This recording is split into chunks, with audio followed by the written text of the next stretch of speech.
सोचिए कि ये जो फैल रही है कायनात, ये कहाँ फैल रही है, ये कहाँ जा रही है, और ये फैल क्यों रही है? अरे बना ली थी तुमने, रुको भैया काफ़ी है। ये फैल क्यों रही है? ये और कौन सी कायनात जिसे मैं दूरबीन से देखता हूँ तो 2 बिलियन लाइट ईयर पे है, उससे मेरा कोई वास्ता ही नहीं है। 2 बिलियन ईयर यानी अगर मैं 80,000 माइल्स पर सेकेंड से चलूँ तो 20 करोड़ साल में वहाँ पहुँच जाऊँगा। इसकी ज़रूरत क्या थी? ये दुनिया, ये कायनात तो इंसान अशरफुल मखलूक़ात के लिए बनाई गई ना। कुरान मजीद ने इस दुनिया का, ये दुनिया जो इस वक्त हमारे गिरदो पेश में है, इसका एक तारुफ कराया है। पहले उसने ये बताया है कि ये दुनिया अबदी है, ये हमेशा रहेगी, ये हमेशा के लिए बना दी गई है, इसको मैंने फना होने के लिए नहीं बनाया। ये जो कायनात आपको नजर आ रही है, इतनी बड़ी कायनात के जो अब नूरी सालों में भी, लाइट ईयर्स में भी हमारी गिरफ्त में नहीं आती, कुरान ये बताता है कि ये सारी कायनात ये अबदी है, हमेशा के लिए बना दी गई है, ये कभी ख़त्म नहीं होगी।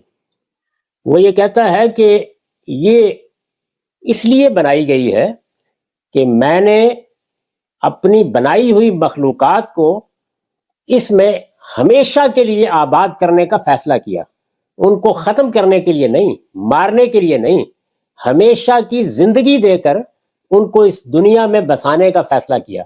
गोया दोनों बातें तय हैं। ये दुनिया हमेशा के लिए है, ये कभी ख़त्म नहीं होगी। ये कायनात हमेशा के लिए है, ये कभी ख़त्म नहीं होगी। इंसान, जिन, फरिश्ते हमेशा के लिए बना दिए गए हैं, ये कभी नहीं मरेंगे। तीनों मखलूक़ात इस कायनात में हमेशा रहेंगी। ये दूसरा मुकदमा है। तीसरा ये है कि फिर हम तो मरते हैं, तो ये बताया गया है कि ये जो ज़िंदगी तुम्हें दी गई है, ये आर्जी ज़िंदगी है। ये ज़िंदगी, ये 50 साल 60 साल की ज़िंदगी, ये इत्तला के लिए है। इसमें मैं उस हमेशा की कायनात के लिए और उसमें बसाने के लिए लोगों का इंतखाब कर रहा हूँ, लोगों को उनमें से मैं चुन रहा हूँ, और इस इंतखाब में तुम्हें भी कामयाब होना है, जिन्नात को भी कामयाब होना है। दोनों को इस इम्तहान में डाल दिया गया है।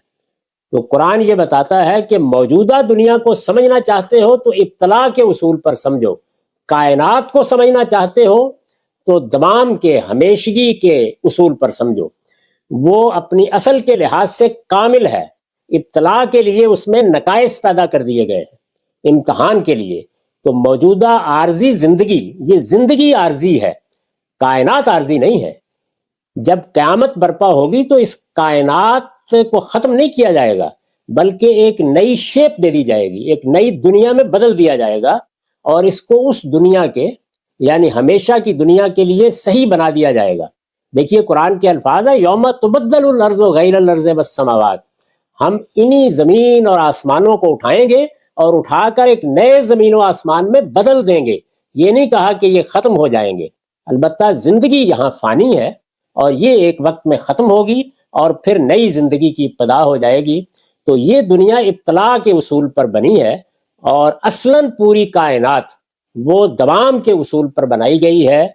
लेकिन उस दुनिया में दाखिल होने, कामयाबी से दाखिल होने के लिए इस इब्तला से गुजरना ज़रूरी है। चुनाचे इब्तला को सामने रखकर, या इम्तहान, इब्तला अरबी ज़ुबान में इम्तहान को कहते हैं, इब्तला के उसूल को सामने रखकर इस दुनिया में बहुत से नकाइस पैदा कर दिए गए हैं। ये कामिल नहीं रही, अब नाकिस हो गई है, ताकि इम्तहान लिया जा सके। जैसे ही ये इम्तहान ख़त्म होगा तो इसको वो सूरत दे दी जाएगी जो इसको कामिल कर देगी, हर लिहाज से मुकम्मल कर देगी। तो ये कुरान मजीद का तसव्वुर है इस मामले में।